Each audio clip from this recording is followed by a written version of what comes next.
Hello everyone, Max is here, and finally I'm doing this video I promised you a long time ago. That one's called Questions and Answers with Max.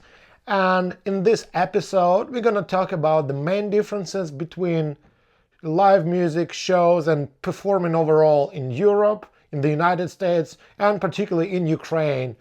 So I've got this post on Facebook like a half a year ago, and to be honest, I made the video back in the day too, but something happened to the sound recording and it wasn't good enough for me to upload. So here I am doing it again. Thank you for your patience. Thank you for watching. And yeah, so that was that post of mine on Facebook when I said, hey guys, are you interested to know something about, the difference between Ukraine and United States? What are the shows like? And I've got some comments, I've got some cool questions, and let me respond to most of them, or maybe all of them, I don't know. I hope I won't miss any. So of course, like the main difference is the number one question was about the pay, which is pretty, yeah, everybody wants to know what do they pay. Of course, in US, the pay is bigger than in Europe and in Ukraine. But once again, like two-bedroom, two-bathroom apartment in Scottsdale starts at like $2,000 a month. And you can rent a pretty decent apartment in Ukraine for like $500 a month. Same space and a good location. So yeah, I'd say the band on average, like a bar band, we're not talking weddings and stuff. We're talking like bars and such. I'd say a band is getting paid around $150, $200, while here, like I would say around $500. Could be anywhere between 4 and 6. I do know bands that are really good, but for some reason they play for $300 for the whole band. But I leave it up to them. So I'd say, yeah, $500 to around $200, or maybe even less in Ukraine. So yeah. What's the crowd like? It really depends, because I play over 200 shows a year here in Arizona, and sometimes I play in front of wonderful crowds. People interact, they clap their hands after every song, they dance, they show their appreciation and such. Sometimes I can play a long-ass show, like 3 or 4 hour gig, and not a single person gonna put their hands together. Sometimes that's because I play like in a fancy restaurant and they, it's not a thing they do. They just, enjoy the background music while eating like $100 dinner. And sometimes they just don't care. Like I've played shows, especially in the patio, while I'm like playing and singing, and there's literally a guy or lady standing like a step away from me and smoking a cigarette and completely wasted, so I've been to quite a few like disrespectful situations. On the other hand, I've been to quite a few shows that made me feel good until like the rest of the week. So, but I would still call Ukrainian and overall European crowds better. They're more appreciative. They tend to interrupt musicians way less, and yeah. So I'm giving that point to European crowds.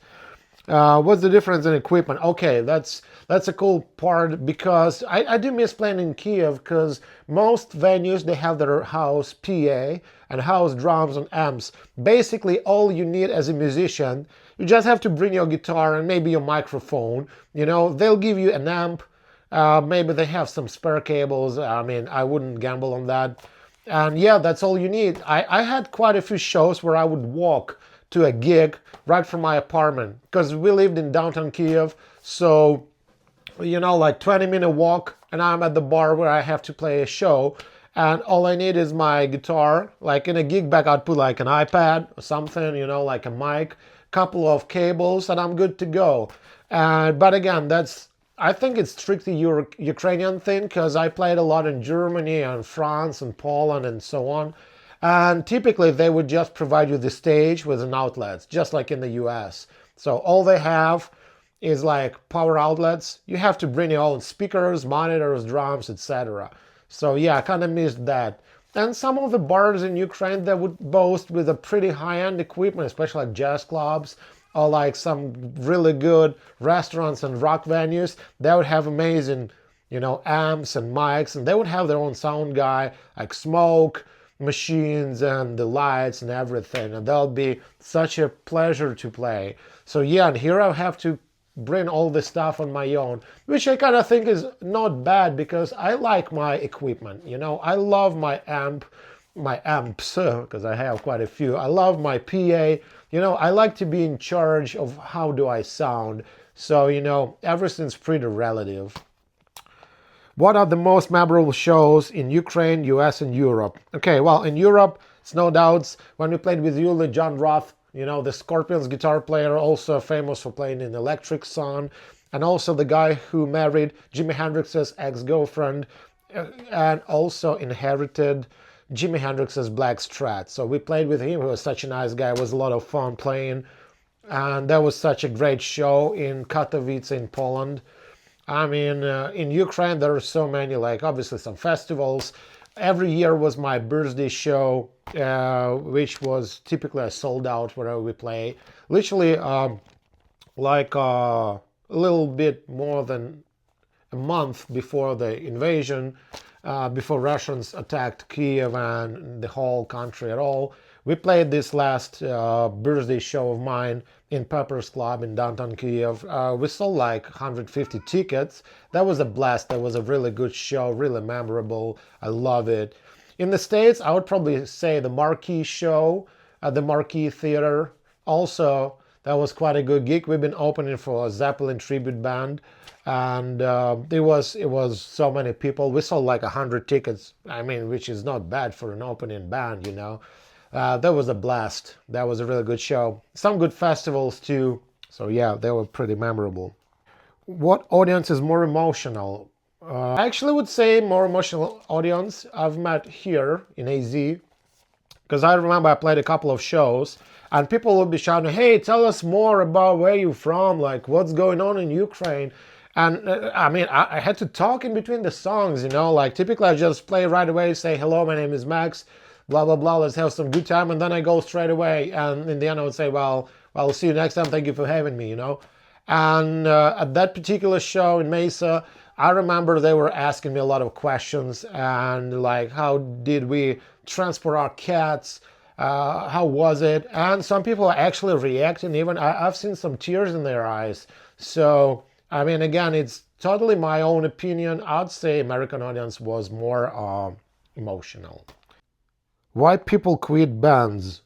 Why people quit bands in Ukraine or whatever? Well, I mean, I guess that's common everywhere. Like someone doesn't want to commit, or maybe they don't like the vibe, or maybe they don't want to play too many shows. I've got different reasons for people to quit. Some because they had a newborn baby. Some said, "Hey, I'm not traveling to Cave Creek because they live somewhere like in Gilbert or something. I don't want to drive an hour and 20 minutes for a show. It's not worth it." Some people say, "Well, yeah, I just want to play like a show here and there." So yeah, why people quit bands? I mean, obviously different reasons everywhere. So still have shows in Ukraine like festivals and jams. Actually, yes, they do. And actually, they have even some festivals like Atlas Festival and some others. So yeah, and I've seen shows in like Palace of Sports, which is a massive arena in downtown Kiev, where they have all the big shows, like where I've seen Deep Purple, for example, and some other bands. So yeah, they do have shows. But I remember during my last tour in Ukraine, it was September, October, late August of 2022. All the shows we played, we've been notified that if the bombing is happening, the show might get canceled unless it doesn't have windows, so no one's getting injured in case of Russians, attacking that neighborhood where we are performing, but luckily not a single show was canceled out of 9 shows. And we played, sometimes we used to play like in the basement, which was turned into a great venue, with all the lights and perfect sound, and that was pretty cool vibes. And sometimes we played just in a bar that had a big underground floor, so we were safe. We played a few shows in those venues that are located on the ground floor, and they had a big windows, but luckily for us and for everyone, it was safe on that day. So yeah, and they do have shows now, not as often, but they still do. Yeah. All right. What do I miss the most? Well, I'd say my family, but in the first place, yeah, we're talking about the shows. I miss I miss my bandmates. I had a few. Shout out to them like Valery, Andrew, Serge, and other guys. I played with them for years, if like the decades. Like with some of them, with some of them, I played since like 2011, 2010, 2012, up until 2022, because I had several bands like the Heavy Crawls, the Meg Stovsky Blues Band, and so on and so forth. So I miss them a lot. There was a lot of fun. We still talk. We have like a phone calls, like video chat, and yeah, I miss them a lot. Uh, what else do I miss? Yeah, I just miss playing in my country because that was good times. So yeah, I miss it. I miss it. Yeah. How is the blues scene in Ukraine? Ooh, believe me or not, for some reason when I play here, I've got like two questions happen all the time. Did I learn English here? No, I went to English school and then college and also additional courses. So my English was pretty good way before I moved to the States. It's probably been improved a bit because now I talk way more often than I used to. But yeah, and the second question, did I learn the blues here? No. We love the blues in Ukraine. We listen to a lot of blues. We have blues bars, we have jazz clubs, we have blues festivals. Apparently, like Beth Hart had a sold out show. Joe Bonamassa was about to play, but they canceled due to pandemic, and then they canceled again due to the Russian invasion. And I know Bob Margolin played in some jazz festival in Lviv and many other bands too. So yeah, we have this mural, B.B. King's mural in downtown Kiev, a huge painting, a beautiful painting of him. So we used to have jam sessions. We used to have a lot of blues festivals and blues nights. So yeah, it's not just me. A lot of people love blues in Ukraine. My dad has a record store. You could buy a lot of stuff like Stevie Ray Vaughan, Eric Clapton, and Muddy Waters. So I was not the one. So yeah, we do love the blues, had the jams and such. Yeah. What about the vinyls? Okay, so vinyls are popular, really popular. My first vinyl was released in 2014. It was my 2013 record with the Crawls. It took about a half a year to get it released on a vinyl in Berlin, on Sony Records. And yeah, and I would say for the past 10 to 15 years, it was a vinyl boom. People started buying records better and better, and they still do. So my every record, every album was released on vinyl, not just CD or digital. So, but what I noticed, actually, people tend to buy records better in Ukraine than here. Imagine that.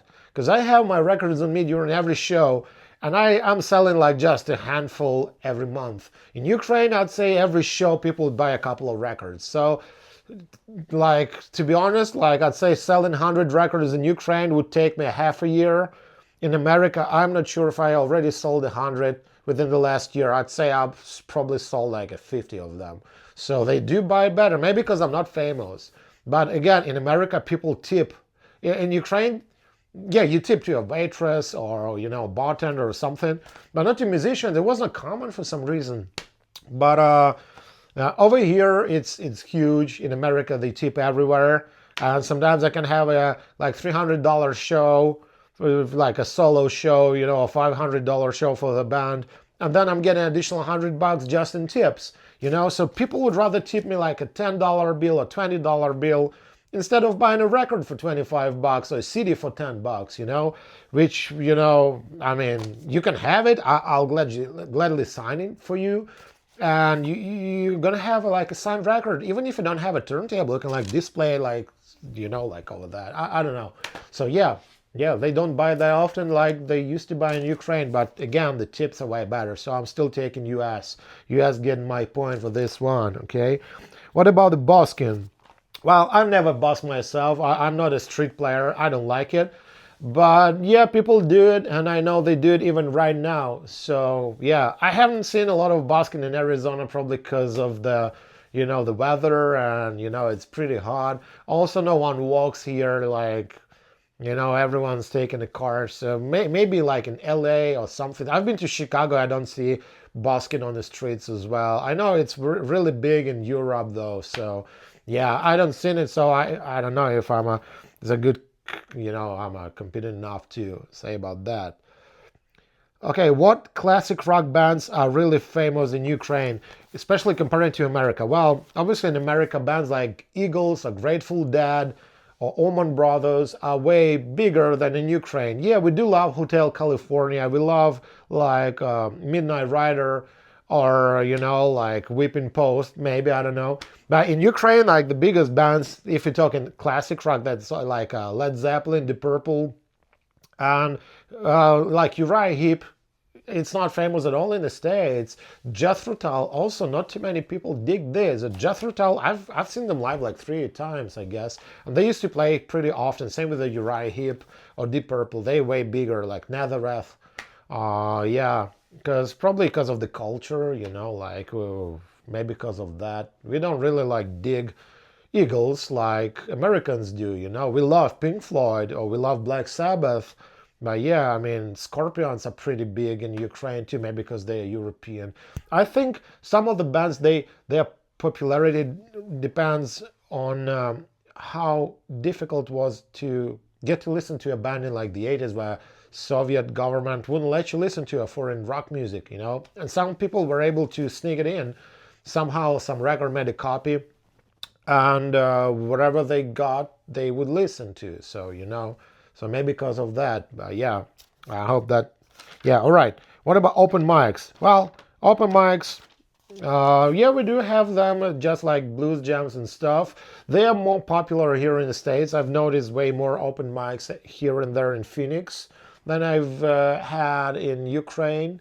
So it's way more, yeah. And open mics equipment, yeah. The bands, sometimes they can use the house equipment, especially, yeah, it's an open mic. Let's say I just play my guitar, never played it outside my house. I want to try it, play in front of someone, and yeah, I just go to open mic and here I am. I can use someone else's amp or drum kit. So yeah, but in Ukraine, as I said earlier, they have house equipment almost everywhere. 90% of bars, they have their own stuff. All right, do I have something else? Yeah, what's the difference between musicians' attitude? Oh, this is a good one. Yeah, I would say Ukrainian musicians care way more. I've been to quite a few situations where I had to book some musicians for a gig. And I understand we have like around a week time to learn, like, let's say 30 songs. But most songs I would ask them to learn would be like, pretty simple blues, like 3-chord songs and this and that. And half of them you probably know if you are a working musician, And I would have guys showing up to a gig and then we start playing and something's not there, And I'm asking like, yeah, what's going on? Like, I asked you if you have any questions regarding the set list. You said no. He said, yeah, because I never even opened the set list. So, and I had this situation, not with one guy, it was like different people. They would show up on stage without knowing a single song. Then I would look at the bass player or a drummer say, hey, this song starts with you. So I don't know even what song are you talking about. And I never had those issues in Ukraine. People would ask about all the possible links to like YouTube or something to get to listen to the stuff and get well prepared. They would ask, hey, are we going to have a rehearsal? If not, they would, call me and say, all right, so I'm at the song number 8 or 7, and could you explain me blah, blah, blah, this and that. So, and they would all, make sure they know what's going on and, we are not getting embarrassed on stage. And I've been to quite a few situations when I was embarrassed and I was like, oh my God, there's still 3 hours and 50 minutes left of the show. And I'm playing with the guy who doesn't know a single song. He doesn't even care, So that was rough. So hopefully it won't happen again. Now I'm more like trying to explain what I want before that happens. But yeah, luckily I found a permanent band that won't happen again. So yeah, guys, I mean, if you have any more questions, we can make a part 2. So thank you for watching. That was a lot of fun. I hope that was entertaining for you. So like and subscribe, and I'll see you next time. Thank you very much.